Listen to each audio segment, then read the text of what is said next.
Hello everyone, അസ്സലാമു welcome back to our channel. ഇന്ന് സിമ്പിളായിട്ടൊരു ക്രാബ് കറി ഞണ്ട് കറി എങ്ങനെ പ്രിപ്പയർ ചെയ്യാമെന്ന് നോക്കാം. അപ്പം നല്ല വൃത്തിയായിട്ട് ഞണ്ട് ക്ലീൻ ചെയ്ത് വാഷ് ചെയ്ത് വെച്ചിട്ടുണ്ട്. ഒരു മീഡിയം സൈസ് ഞണ്ടാണ് കേട്ടോ, ഒരുപാട് വലുതുമല്ല ഒരുപാട് ചെറുതുമല്ല.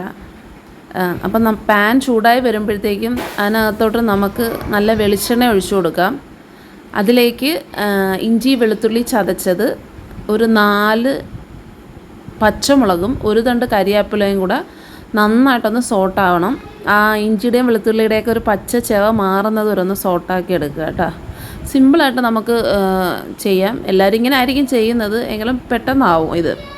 അതിനുശേഷം ഒരു 4 സവാള ഞാൻ സ്ലൈസ് ചെയ്ത് വെച്ചിട്ടുണ്ട്. നമുക്ക് അതും കൂടി ഇതിനകത്തോട്ട് ആഡ് ചെയ്ത് നമുക്ക് അതൊന്ന് സോട്ടായി വരുന്നത് വരെ വഴറ്റിയെടുക്കണം. നമ്മൾ ഈ മഴ സമയത്ത് കൊഞ്ച്, ഞണ്ട്, കണവ പോലുള്ള സാധനങ്ങൾ മാക്സിമം കുറയ്ക്കാൻ നോക്കുക കേട്ടോ. കാരണം ഇതിപ്പോൾ ഞാൻ കറി വെച്ചിട്ട് മോള് കഴിച്ച് കഴിഞ്ഞപ്പോഴത്തേക്കും ഞങ്ങൾക്കാർക്കും വലിയ വിഷയമില്ലായിരുന്നു. മോൾക്ക് ഒരു വയറുവേദനയൊക്കെ ഉണ്ടായിരുന്നു കുറച്ച് നേരം. അത് കുറച്ച് കഴിഞ്ഞപ്പോൾ അങ്ങ് മാറി. ചിലർക്ക് ഈ ഗ്യാസിൻ്റെ പ്രോബ്ലം കാണും. അപ്പം ഞണ്ടൊന്നും ചിലപ്പോൾ പിടിക്കത്തില്ല, പ്രത്യേകിച്ച് ഈ മഴ സമയത്ത്. ഊണിന് ഞാനും അപ്പൂസും മാത്രമേ ഉള്ളായിരുന്നു. ഇക്കായും ഹംദാനും അനായും കൂടെ നമ്മുടെ വീടിനടുത്ത് തന്നെ ഒരു കല്യാണം ഉണ്ടായിരുന്നു, അതിന് പോയിരുന്നു. അതുകൊണ്ട് തന്നെ അവർ രാത്രിയിലാണ് ഞണ്ട് റോസ്റ്റ് ചെയ്തത് കഴിച്ചത്. ഉച്ചയ്ക്ക് മുരിങ്ങയില കറിയും ഞണ്ട് റോസ്റ്റും ആയിരുന്നു. മോനിക്ക് അപ്പൂസിന് കുഴപ്പമൊന്നുമില്ലായിരുന്നു കഴിച്ചിട്ട്. പക്ഷേ രാത്രി ആയതുകൊണ്ടായിരിക്കും ഹനായ്ക്ക് സ്റ്റൊമക്കിന് ചെറിയൊരു പ്രശ്നമായത്. കുഴപ്പമില്ല, ഞാൻ ചെറിയൊരു ഗ്യാസിൻ്റെ സിറപ്പൊക്കെ കൊടുത്തു കഴിഞ്ഞപ്പോഴത്തേക്കും മാറി അതങ്ങ്.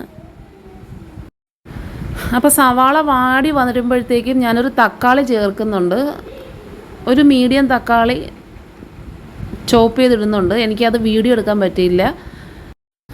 അപ്പം തക്കാളി നന്നായിട്ടൊന്ന് വെന്തുടയണം. അപ്പോൾ അതിന് വേണ്ടിയിട്ട് നമുക്ക് കുറച്ച് നേരം അടച്ച് വെക്കാം.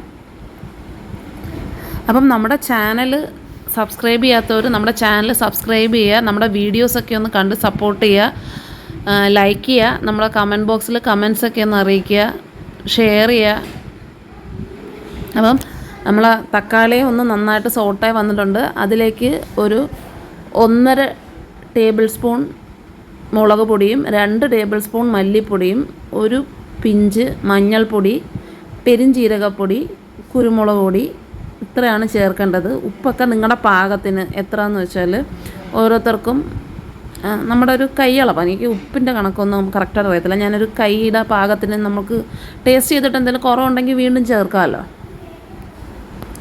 അപ്പം നമ്മൾ ചേർത്ത പൊടികളുടെ എല്ലാം പച്ച ചെവയൊന്ന് മാറുന്നത് വരെ നമ്മളതൊന്ന് നന്നായിട്ട് മിക്സ് ചെയ്ത് കൊടുക്കണം. അതിൻ്റെ ആ പച്ച ചെവയൊക്കെ ഒന്ന് മാറുന്നത് വരെ നന്നായിട്ടൊന്ന് വാടട്ടെ.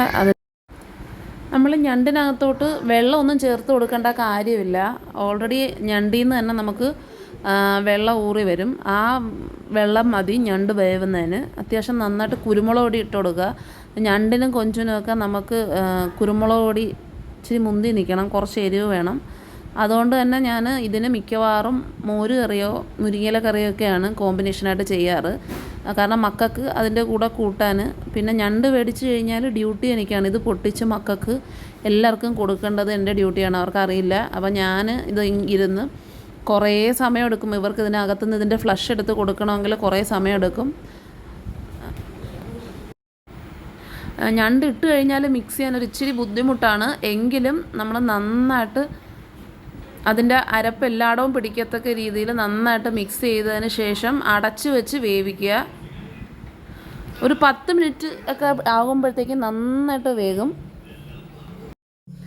അപ്പോൾ ടേസ്റ്റി ഞണ്ട് കറി റെഡി ആയിട്ടുണ്ട്. ഞങ്ങളുടെ ലഞ്ച് ഇതാണ്. അപ്പം എല്ലാവർക്കും ഇഷ്ടപ്പെട്ടെങ്കിൽ ഒന്ന് ട്രൈ ചെയ്ത് നോക്കുക, എന്നിട്ട് അഭിപ്രായം പറയുക. അപ്പം നെക്സ്റ്റ് വീഡിയോയിൽ കാണാം. See you. അസ്സലാമു അലൈക്കും.